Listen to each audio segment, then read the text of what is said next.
रोते रोते माँ के पास पहुंचे, बोले माँ मेरे पिताजी का क्या नाम है और वो कौन है? कहा बेटा तुम्हारे पिताजी का नाम है राजा कानपाद, वो यहाँ के बहुत बड़े राजा हैं। कहा अच्छा माँ अभी तक आप मुझसे ये बात क्यों छुपाती रही? अभी तक आप मुझसे ये बात क्यों छुपाती रही कि मेरे पिता यहाँ के राजा हैं? ये क्यों छुपाती रही मुझसे आज तक? मैं तो अपने पिताजी से मिलने अवश्य जाऊंगा। नहीं बेटा वो तुम्हें पहचानेंगे नहीं। बोले अच्छा मेरे पिताजी मुझे नहीं पहचानेंगे? कैसे पिताजी? मैं तो जाऊंगा। बड़ा समझाया श्रीमती मैया ने, नहीं माने, दौड़े दौड़े चले गए। नहीं माने, दौड़े दौड़े चले गए। और पिताजी पिताजी पिताजी पिताजी पिताजी पिताजी पिताजी पिताजी करते हुए पहुंचे और पिताजी की गोद में बैठ गए। जब गोद में बैठे श्रीमती को अच्छा नहीं लगा, उसने धक्का दे करके उन्हें राज से बाहर निकाला, महल से बाहर निकाला और कहा अगर तुम्हें इस राजगद्दी पर बैठना है तो पहले जाकर के जंगल जाकर के भजन करो। भजन करते करते तुम्हारी मृत्यु होगी, उसके बाद तुम मेरी इस गर्भ से जन्म लेना, उसके बाद ही तुम इस राजगद्दी पर बैठने के अधिकारी होके जाओ। उसके बाद ही तुम इस राजगद्दी पर बैठने के अधिकारी होके जाओ। ध्रुव जी ने इतना सुना, रोते रोते माँ के पास पहुंचे, बोले माँ मेरी सौतेली माँ ने मुझे महल से बाहर निकाल दिया। कह रही थी जाओ, मेरी सौतेली माँ कह रही थी जाओ तुम जाकर के जंगल जाओ, जंगल जाकर के भजन करना। भजन करने के बाद तुम्हारी मृत्यु होगी, मृत्यु के बाद तुम मेरे गर्भ से मेरी कोख से जन्म लेना। उसके बाद तुम इस राजगद्दी पर बैठने के अधिकारी हो गए। जाओ।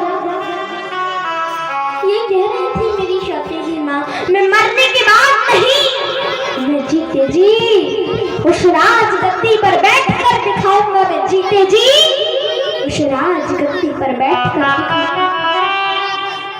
श्रीमती मैया ने कहा बेटा किसी के बारे में अमंगल नहीं सोचते, किसी के बारे में बेटा मंगल बिल्कुल नहीं सोचते। और बेटा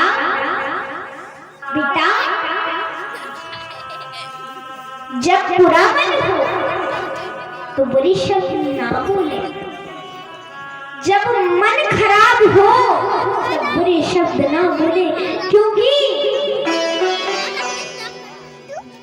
शब्दों को बदलने के मौके तो बहुत मिल जाते। अपने शब्दों जो आपने साथ में बोले, शब्दों को बदलने के मौके तो बहुत मिल जाते हैं, खुद को सुधारने के मौके तो बहुत मिल जाते हैं। पर जो बात आपने जिस व्यक्ति को कहा है, उसने जो बुरा माना, उसको जो आपने जिसको जो बात कही वो नहीं बदल सकती। हाँ बेटा। और कहा बेटा माता पिता के शब्द कड़वे तो लग सकते हैं, माता पिता के शब्द कड़वे तो लग सकते हैं, पर वो कल्याणकारी होते हैं। जैसे आपको बुखार चढ़ा या जुकाम हो, कुछ भी हो, तो डॉक्टर आए, डॉक्टर आपको कितनी से कितनी भी कड़ी दवा दे जाए, आपको खा लो, मुंह में रखोगे, पानी पी के अंदर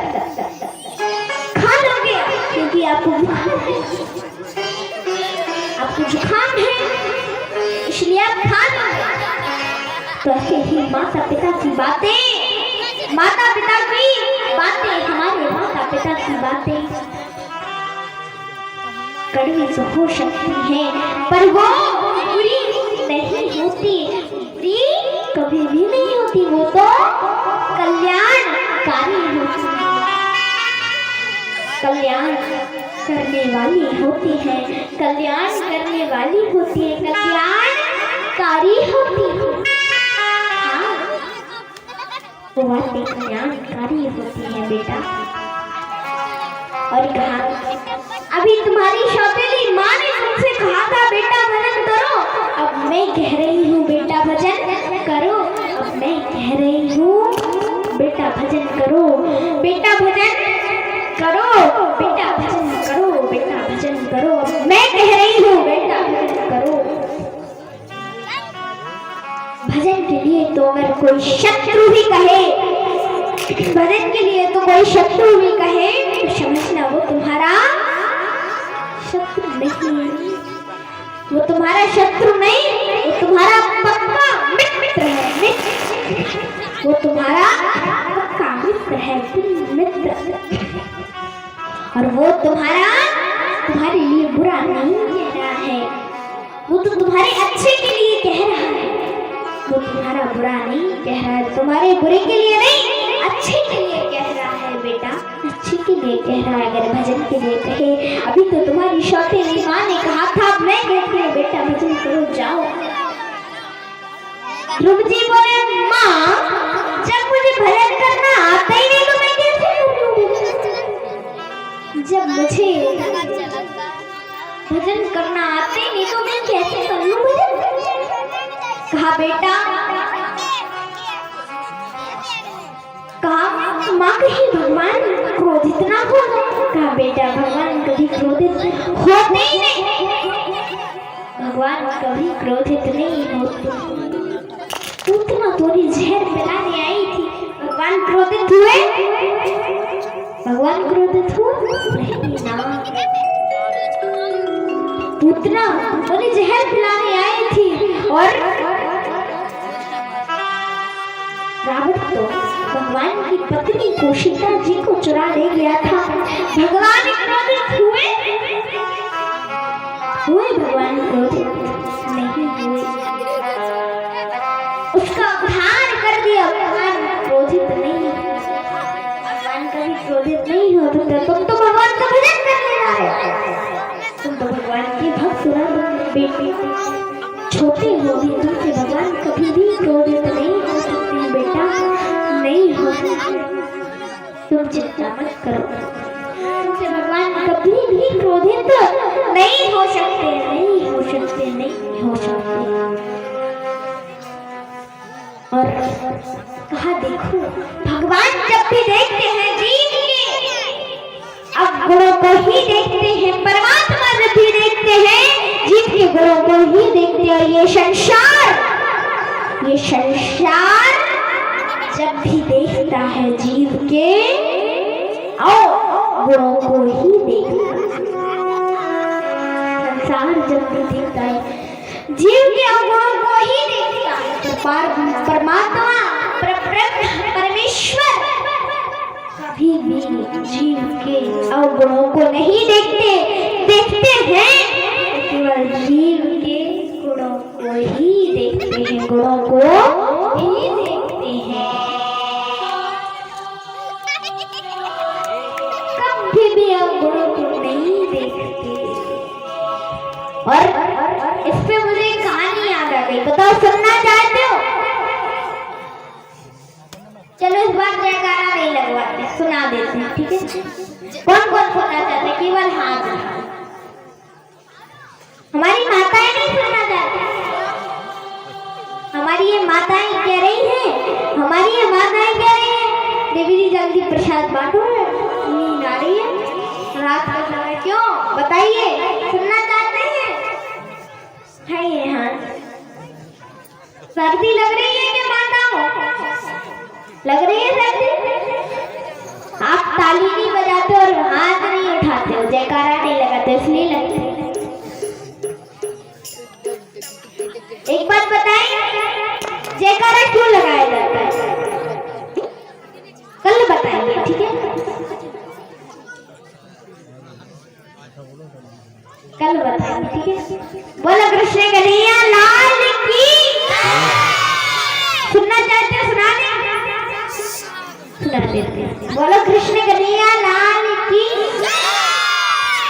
कहते हैं एक व्यक्ति था, उसको जब भी देख लो वो अपनी पत्नी से लड़ाई झगड़े का बहाना ही ढूंढता रहता था। जब भी देख लो उसे जब देख लो अपनी पत्नी से लड़ाई झगड़े का बहाना ढूंढता रहता था।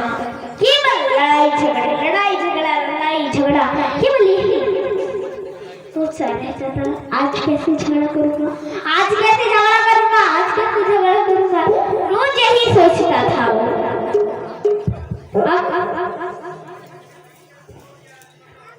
एक दिन वो उदास बैठे थे और वो भोजन में करता था लड़ाई।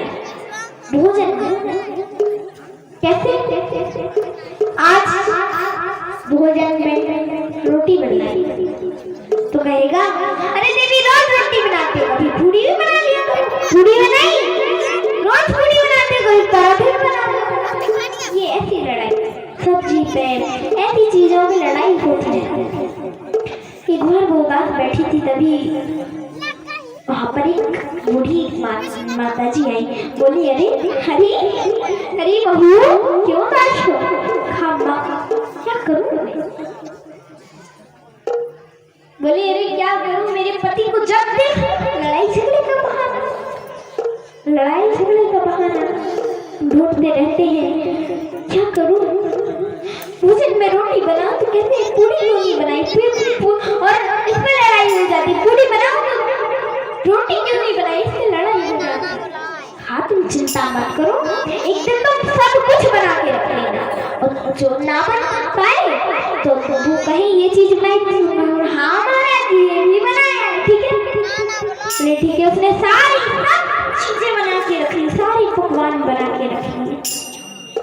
अब पति आया, बोला, देवी भोजन परसो, भूख लगी है। देवी ने भोजन परोस दिया, जो रोज का था, रोटी सब्जी परोस दिया। उसने देखा, बोला, अरे देवी रोज रोज रोटी, कभी पूड़ी भी बना लिया करो ना। देवी बोली, हाँ महाराज पूड़ी भी बनी हुई है, लीजिए। बोला, अरे देवी रोज रोज रोटी पूड़ी, कभी पराठे भी बना लिया करो ना। उसने ला करके रख दी, बोली, लो ये भी बना। बोला, अरे रोटी पूड़ी पराठे बना के रख दिया, अब क्या करूं? अरे देवी रोज रोज सब्जी, कभी कढ़ी भी बना लिया करो ना। हाँ महाराज वो भी बनी रखी है, लाकर उसने रख दी। बोला, अरे देवी रोज रोज सब्जी, रोज कढ़ी, कभी दाल भी बना लिया करो ना। कभी दाल भी बना लिया करो ना। उसने दाल ला करके लीजिए, मैंने दाल भी बनी। अब तो पति मन में सोचने लगा, झगड़ा करूं तो कैसे करूं, आज तो सब बना रखा है, झगड़ा करूं तो कैसे करूं, आज तो इसने सब कुछ बना रखा है, कैसे करूं इससे झगड़ा। तो बोला, अरे देवी कभी तुम चावल भी नहीं बनाती, कभी चावल भी बना लिया करो ना। उसने चावल ला करके दे, लीजिए महाराज चावल भी बना। और बोला, इसने तो आज सब कुछ बना रखा है, क्या किया जाए, कैसे करूं झगड़ा। बोला, अरे देवी तुम ये सब रोज खिलाती हो, कभी दूध रोटी भी खिला दिया करो ना। बोली, हाँ दूध रोटी बनी, दूध रोटी ला करके रखी हुई है, दूध रोटी ला करके रख दी। बोला, दूध रोटी कहती, रोज दूध रोटी, अब कभी ये लड्डू रसगुल्ले भी खिला दिया करो ना, कभी लड्डू रसगुल्ले भी बना के खिला दिया करो ना देवी। लड्डू रसगुल्ले ला के रख दी। बोला, अरे आज तो तुमने सब कुछ बना रखा है, लड़ाई झगड़ा कैसे करो। बोला, अरे अब देवी बहुत देर हो गई, अब तुम्हारे ये पकवान देख के भूख नहीं लगी, केवल चाय पीना है। बोले, हाँ ना चाय भी अभी बनाई थी, गरम गरम है, लीजिए। बोला, आज तो इसने सब कुछ बना। बोला, तुम्हारे पकवान देख के मेरा भूख मिट चुकी है,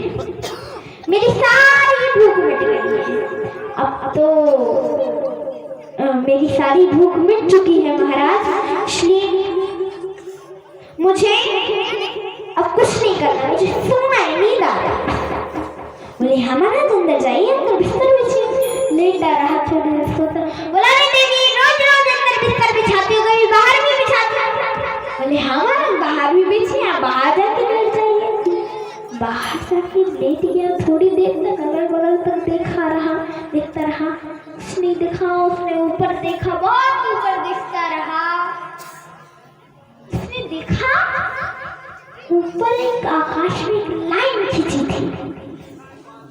वो सोच रहा था झगड़ा करूं तो कैसे करूं, आज तो कोई बहाना ही नहीं मिल रहा है, कैसे करूं झगड़ा, आज तो कोई बहाना ही नहीं मिल रहा झगड़ा करने का। तभी उसकी नजर पड़ी आकाश में एक बड़ी सी लंबी लाइन खींची हुई थी, जैसे रॉकेट छोड़ देते हैं ऐसी लंबी लाइन खींची हुई थी। बोला रे देवी जल्दी आ। बोला मिल गया झगड़े का बहाना। बोला देवी जल्दी आ। पत्नी दौड़ी बोली महाराज क्या हुआ।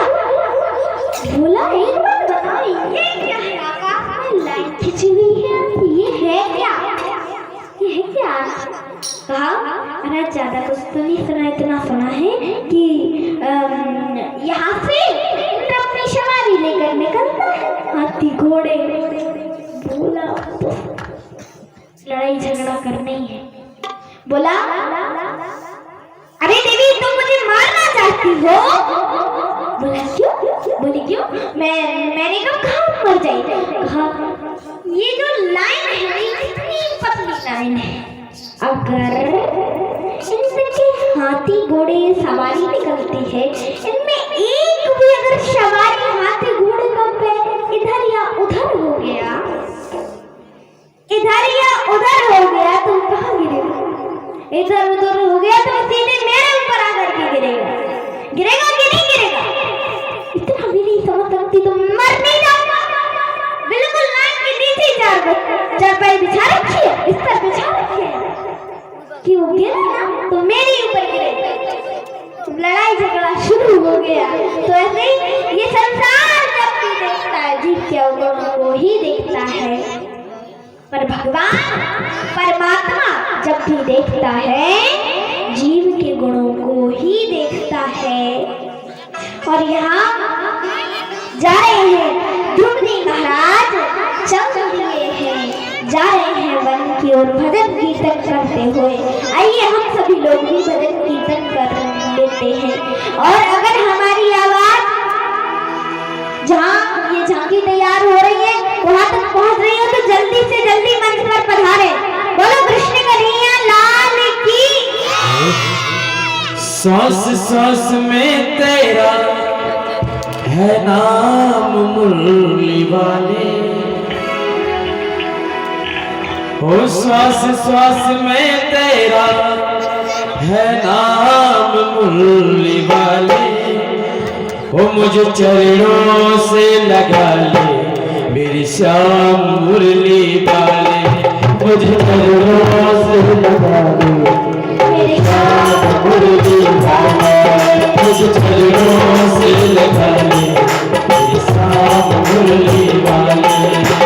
सांस सांस में तेरा हो, सांस सांस में तेरा है नाम मुरली वाले, मुझे चरणों से लगा ले श्याम मुरली वाले। मुझे चरणों से लगा ले मेरे श्याम मुरली वाले, मुझे चरणों से लगा ले मेरे श्याम मुरली वाले।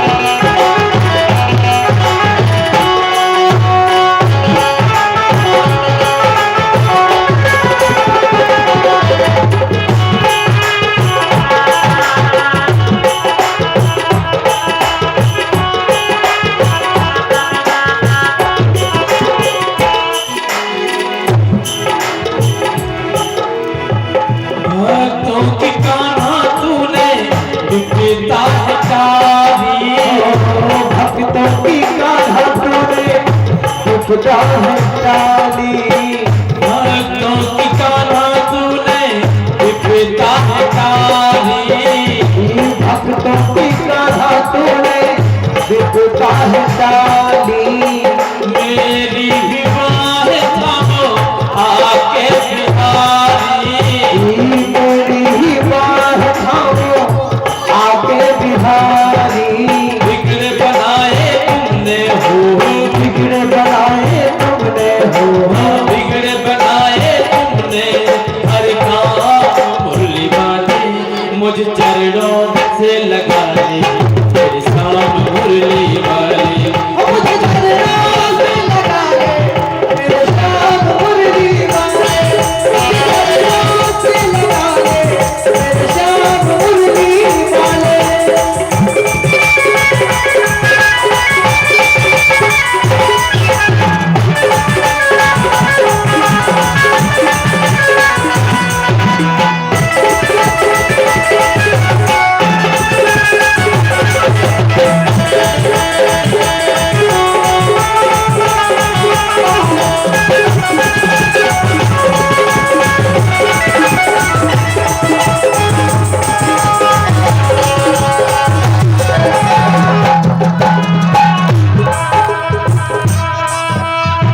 पतझड़ मेरा जीवन बन के बहार आजा, पतझड़ मेरा जीवन बन के बहार आजा। पतझड़ मेरा जीवन बन के बहार आजा, पतझड़ मेरा जीवन बन के बहार आजा। सुन ले पुकार कान्हा आजा एक बार आजा, सुन रे पुकार कान्हा आजा एक बार आजा। बेचैन मन तुम ही हो, बेचैन मन तुम ही हो, बेचैन मन तुम ही हो, आराम मुरली वाले, मुझ चरणों से लगा ले मेरे श्याम मुरली वाले। मुझे चरणों से लगा ले मेरे श्याम मुरली वाले। चरणों से लगा ले मेरे श्याम मुरली वाले। मुझे चरणों से लगा ले मेरे श्याम मुरली वाले।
दिखा रहा हूँ बोला रहा हूँ तोरी से बोले नीचे और नारद जी महाराज को रास्ते में ढूंढते निकल गए। नारद जी महाराज मन में सोचने लगे, देखो तो देखो ये चेला बनाने लायक है या नहीं, देखो ये चेला बनाने लायक है या नहीं। और नारद जी महाराज परीक्षा लेने लगे। बोले बेटा तुमने बेटा इसको घनघोर जंगल में क्या कर रहे हो? महाराज ध्रुव जी बोले महाराज मैं घनघोर भगवान का भजन करने आया हूँ। तो नारद जी बोले किस मूर्ख ने कहा? अरे बेटा ध्रुव किस मूर्ख ने कहा कि जंगल में भगवान रहते? जंगल में तो शेर भालू रहते। देखो ये तुम्हें खा जाएंगे। देखो ये कितने सारे शेर भालू रहे बैठे, देखो ये कितने सारे शेर भालू बैठे। ये सब शेर भालू ये खा जाएंगे ना तुम्हें। तुम वापस घर लौट जाओ। नारद जी बोले तुम वापस घर लौट जाओ, मान लो मेरी बात। तो ध्रुव जी बोले नहीं महाराज मैं घर नहीं जाऊंगा।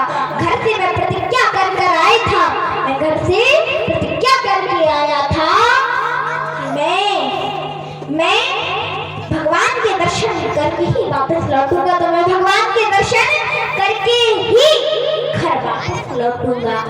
तो नारद जी महाराज बोले अच्छा बेटा ध्रुव तो ये शेर भालू है, शेर भालू तुम्हें खा जाएंगे, शेर भालू तुम्हें खा जाएंगे। तो ध्रुव जी महाराज बोले नहीं, जब मैं छोटा था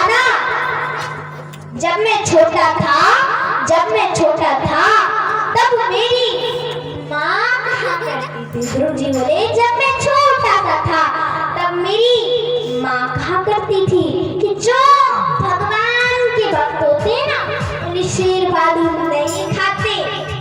तो नारद जी बोले अच्छा बेटा ध्रुव मान लिया कि तुम भगवान के भक्त हो, तुम्हें शेर भालू नहीं खाएंगे। पर घर में तो तुम्हें माँ भोजन बनाकर खिलाती थी। जंगल में तुम्हें भोजन बनाकर कौन खिलाएगा? तो ध्रुव जी बोले जब मैं छोटा था तब मेरी माँ कहा करती थी जब रात नहीं तब दूध दियो, अब रात है तो कुछ और ही देंगे। जो घर में भोजन की व्यवस्था करता था वही जंगल में भोजन की व्यवस्था करेगा, नारद जी मन में सोचने लगे ये तो चिल्ला बनाने लायक है। और नारद जी बोले बेटा तुमने भी किसी को गुरु बनाया नहीं? तो ध्रुव जी बोले नहीं महाराज मैंने किसी को भी गुरु नहीं बनाया, आप ही मेरे गुरु बन जाइए ना। तो नारद जी बोले बेटा मैं तुम्हें ऐसा मंत्र दूंगा बेटा तुम्हें मैं ऐसा मंत्र दूंगा कि तुम्हें 5 महीने में साक्षात भगवान नारायण के दर्शन हो जाएंगे। और उन्होंने नारद जी ने जाकर के ध्रुव जी के कान में मंत्र दिया और उसके बाद मंत्र देने के बाद ध्रुव जी महाराज ने उन्हें प्रणाम किया। ध्रुव जी महाराज ने उन्हें प्रणाम किया और नारद जी ने आशीर्वाद देकर वहां के चले गए। ध्रुव जी महाराज ने वहीं के वहीं अपने आसन लगा लिए, आसन लगा करके बैठ गए ध्रुव जी महाराज और भगवान का भजन करने लगे। वहीं आसन लगा के बैठ गए और भगवान का भजन करने लगे। आइए हम सभी लोग भी भजन कर लेते हैं, द्वादश का जप कर लेते हैं।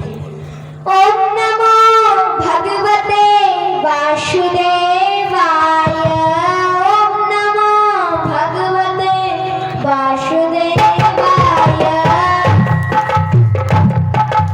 ओम नमो भगवते वासुदेवाय, ओम नमो भगवते वासुदेवाय, ओम नमो भगवते वासुदेवाय। वासुदेवाय मेरो नाम रत्नाय, वासुदेवाय मेरो नंद नंदनाय, ओम नमो भगवते वासुदेवाय, नमो भगवते वासुदेवाय, नमो भगवते वासुदेवाय, नमो भगवते वासुदेवाय।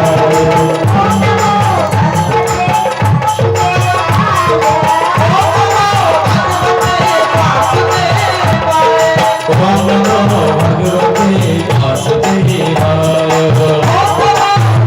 भगवते वासुदेवाय, ओम नमो भगवते वासुदेवाय।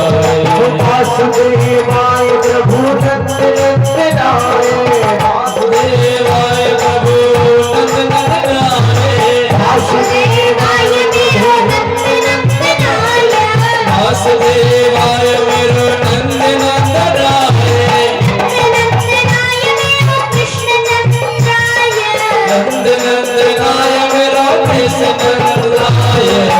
नमो भगवते वासुदेवाय,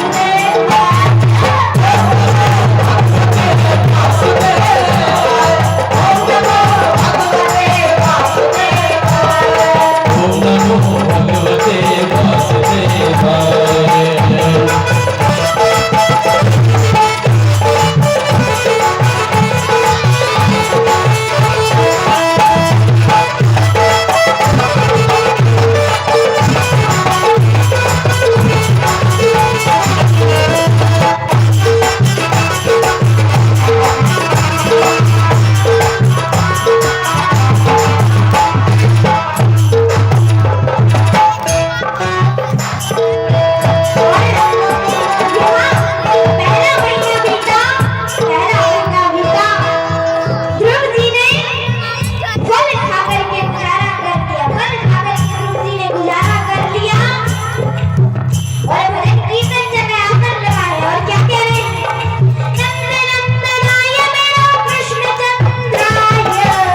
नंदनाय मेरो कृष्ण चंद्राय,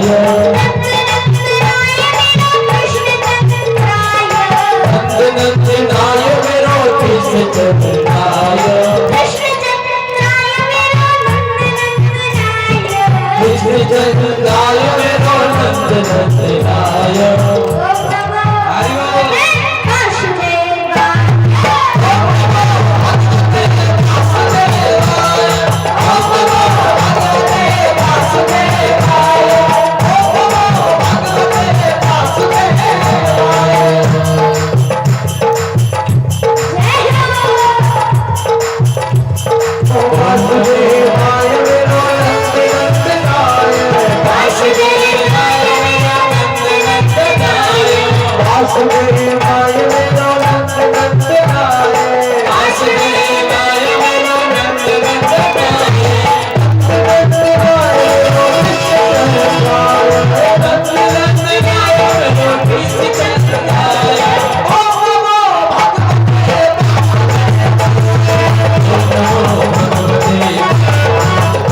चंद्राय मेरो कृष्ण चंद्राय ओम नमो भगवते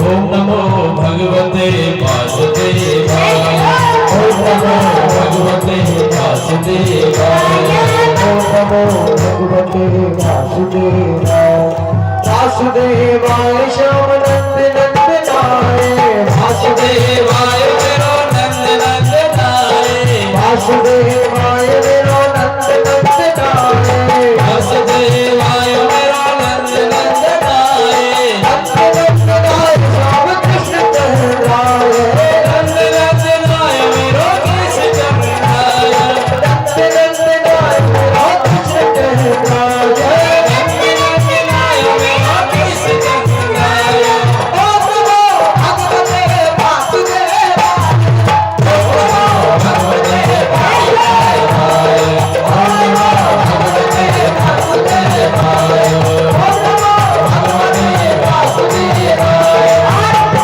और यहाँ ध्रुव जी महाराज चौथा महीना बीता तो ध्रुव जी महाराज हवा पी करके गुजारा करने लगे हवा पी करके गुजारा करने लगे भजन कीर्तन भी चल रहा है हवा पी करके गुजारा भी कर रहे हैं और यहाँ सभी की सांस रुकने लगी सभी त्राहि त्राहि त्राहि त्राहि करने लगे सभी की सांस रुकने लगी सभी त्राहि त्राहि त्राहि करने लगे और देवता त्राहि त्राहि करके भगवान नारायण के पास पहुंचे भगवान नारायण से बोले प्रभु हे प्रभु कुछ कीजिए हमारी सांस रुक रही है कुछ कीजिए प्रभु कुछ कीजिए हमारी सांस रुक रही है प्रभु सांस रुक रही है आपका एक छोटा सा नन्हा सा भक्त आपकी तपस्या कर रहा है आपका इंतजार कर रहा है आप जाकर के उसको दर्शन दीजिए ना आप जाइए जाइए और यहाँ भक्ति की समाधि लगी है वहाँ भगवान आ रहे हैं राम जी की तपस्या चल रहा है समाधि लगी है ओम नमो भगवते वासुदेवाय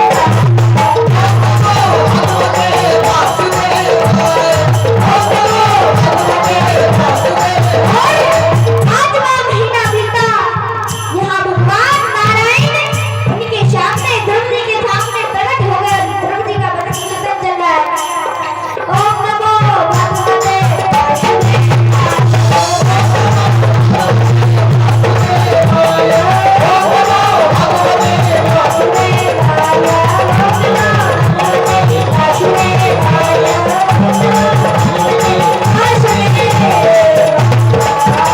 भगवान प्रकट हो गए भगवान बोले बेटा आंखें खोलो बेटा पर ध्रुव जी ने आंखें नहीं खोली फिर बोले बेटा ध्रुव आंखें खोलो बेटा देखो मैं आया हूँ मैं कौन हूँ बेटा ध्रुव आंखें खोलो देखो मैं आया हूँ मैं कौन हूँ फिर भी ध्रुव जी ने आंखें नहीं खोली फिर बोले भगवान बोले बेटा ध्रुव आंखें खोलो देखो कौन आया है मैं कौन हूँ और कहाँ से आया हूँ ये देखा इतना देखा तो उन्होंने आंखें खोली और खड़े हो गए ध्रुव जी महाराज खड़े हो गए हाथ जोड़ लिए और वो कहा भगवान बोले बेटा अब तुम्हें जो मांगना है मांगो कहा मांगो तुम्हें क्या चाहिए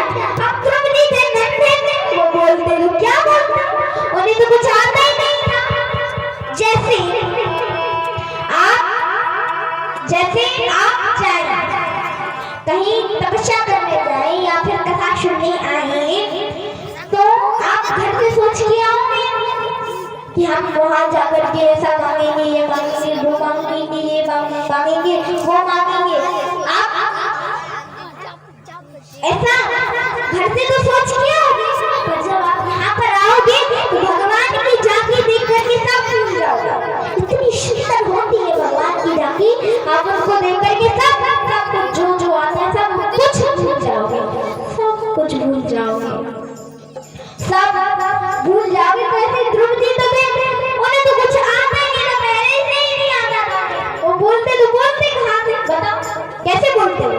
कुछ आता ही नहीं था। तो ध्रुव जी महाराज कुछ नहीं बोले। फिर कहा भगवान ने अपना शंख, भगवान ने अपना शंख ध्रुव जी के गाल में छुपाया और जिन ध्रुव जी को कुछ नहीं आता था वो ध्रुव जी वेद मंत्रों के द्वारा भगवान की स्तुति करने लगे। वेद मंत्रों के द्वारा भगवान की स्तुति करने लगे। फिर भगवान ने कहा मांगो तुम्हें क्या चाहिए? तुम्हें क्या चाहिए ध्रुव, मांगो। ध्रुव जी बोले महाराज मुझे आपके चरणों की धूल चाहिए और कुछ चाहिए ही नहीं। आप अपने चरणों की धूल मुझे दे दीजिए। भगवान बोले बेटा घर से आए थे तो अपनी माँ से क्या बोलकर आए थे? ये मैं जानता हूँ, जब तुम घर से आए थे तो अपनी माँ से क्या बोल करके आए थे कि कहा कि मैं मरने के बाद नहीं जीते जी उस राजगद्दी पर बैठकर दिखाऊंगा। तो मैं तुम्हें वरदान देता हूँ कि तुम एक मन मंत्र तक राज्य करोगे। उसके बाद तुम्हें मेरे धाम की प्राप्ति होगी। तथास्तु। तथास्तु, तथास्तु, तथास्तु। इतना कहकर के भगवान ने आशीर्वाद दिया और ध्रुव जी ने उन्हें प्रणाम किया। भगवान आशीर्वाद देकर के वहां से चले गए और ध्रुव जी महाराज से वहां आशीर्वाद वापिस अपने राज्य को आ गए, वापिस अपने राज्य को आ गए। और देखो अच्छा लगा आप लोगों को? अच्छा लगा? एक बार जोर की ताली बजा दी। अरे थोड़ी जोर की ताली बजा दिया करो कभी। और जोर की ताली बजाओ, और जोर की। हाँ बोलो कृष्ण कन्हैया लाल की, राधा रानी सरकार की। और यहाँ ध्रुव जी अपने वापिस राज्य आए। यहाँ राज्य में जब ये बात सुनीति मैया को और सभी उनके मित्रों को पता चली तो देखो जिस सौतेली माँ ने ध्रुव जी को अपने महल से बाहर निकाल दिया धक्का देकर, वह सुरुचि माँ सौतेली माँ आज थाल लेकर के खड़ी हुई है। अपने पुत्र का स्वागत सम्मान करने के लिए इंतजार कर रही है। जिन बच्चों ने उन्हें खेलने से मना कर दिया था वह बच्चे आज इंतजार लगाए खड़े हुए हैं, देख रहे हैं कब आते हैं, कब आते हैं, कब आता है मेरा मित्र, कब हम उनकी आरती उतारे, कब उसका पूजन करें। ये सब देख रहे थे सब। वो आए तो यहाँ हाथी घोड़े तैयार थे ध्रुव जी के स्वागत के लिए और ध्रुव जी के पिता तानपाद ने उन्हें वहाँ का राजा बना दिया, बहुत बड़ा राजा बना दिया। और खुद जंगल भगवान का भजन करने के लिए चले गए, खुद जंगल भगवान का भजन करने चले गए। यहाँ जो ध्रुव जी का पुत्र और ध्रुव जी के पुत्र और ध्रुव जी के छोटे वाले भाई उत्तम, वो जंगल में यक्षों से युद्ध करने गया और यक्षों ने उन्हें मार डाला। यक्षों ने उसे मार डाला। ध्रुव जी को बड़ा क्रोध आया, बड़ा गुस्सा आया, बड़ा क्रोध आया, बड़ा क्रोध आया। वो जाने लगे जंगल की ओर अपनी सेना तैयार करके, पर उसी समय उनके बाबा स्वयं मनु ने उन्हें रोक लिया। था बेटा, जो भगवान के भक्त होते हैं वो क्रोध नहीं करते, वो क्रोध नहीं आता, गुस्सा नहीं आता। तुम तो भगवान के दर्शन कराए हो, तुम्हें क्रोध नहीं आना चाहिए, तुम्हें क्रोध नहीं आना चाहिए। हाँ, तुम्हें क्रोध भी नहीं आना चाहिए, तुम तो भगवान के दर्शन कराए हो ना। इतना सुना तुम्हें याद आ गया कि भगवान ने कहा था तुम्हें एक मन मंदिर तक राज्य करो, उसके बाद तुम्हें मेरे धाम की प्राप्ति होगी। याद आ गया तो बस वो चल दिया। भगवान का भजन करने के लिए, भगवान का भजन करते करते उनके लिए विमान आया। तो मृत्यु देवता से वो बोले, आपने कोई संदेश नहीं भेजा थी तो मिलावट भेज दिया। कहा, जीव की मरने से पहले मैं 4 संदेश भेजता हूं। 4 संदेश भेजता हूं। कौन कौन? पहला संदेश, मृत्यु देवता पहला संदेश है बाल सफेद हो जाना। मृत्यु देवता कहते हैं, अरे तूने जिंदगी भर खूब खुशबूदार तेल डाला, खूब खुशबूदार तेल डाला है, अब तो भजन कर ले, अब तो खुशबूदार तेल डालना बंद कर, भजन कर ले। जीव नहीं मानता, नहीं करता भजन, तो फिर जब नहीं मानता, नहीं करता भजन, तो फिर क्या करते हैं? मृत्यु देवता दूसरा संदेश भेजते हैं। जब नहीं मानता, नहीं करता भजन जीव, और क्या करता है? वो जाता है दुकान से ऐसी डाई लगवा के आता है सिर में, ऐसी डाई लगवा के आता है कि 50, 60, 70 साल तक का बूढ़ा वो 5 साल का बच्चा लगने लग जाता है। ऐसी डाई डलवाता है। और दूसरा संदेश भेजते, आंखों से दिखाई देना कम हो जाना। मृत्यु देवता कहते हैं, अरे तूने बहुत संसार को देख लिया, बहुत संसार को देख लिया, अब तो भगवान को देख लिया, अब तो भजन कर ले।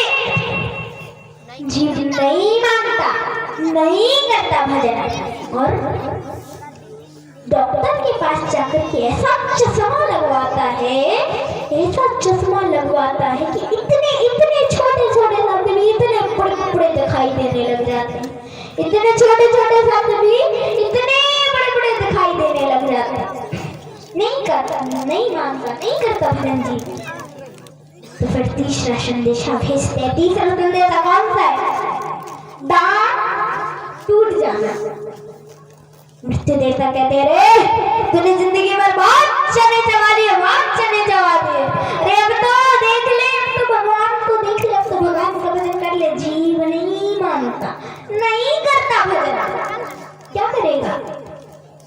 डॉक्टर के पास जाके ऐसी बत्ती से लगवाएंगे, ऐसी बत्ती से लगवाएंगे, ऐसी बत्ती से लगवाएंगे कि चने क्या पत्थर रख दो तो पत्थर ही कट जाए। चने क्या पत्थर मुख में रखो तो पत्थर भी टूट जाएगा, फूट जाएगा। ऐसी बत्ती से लगवाते। नहीं, जीव नहीं मानता, नहीं करता भजन, तो क्या करते हैं? वो चौथा अंतिम लास्टवा संदेशा भेजते हैं, कमर टेढ़ी हो जाना। वो कहते हैं, अरे तूने बहुत पकड़ के चल लिया, जिंदगी भर बहुत पकड़ के चल लिया के सामने, अरे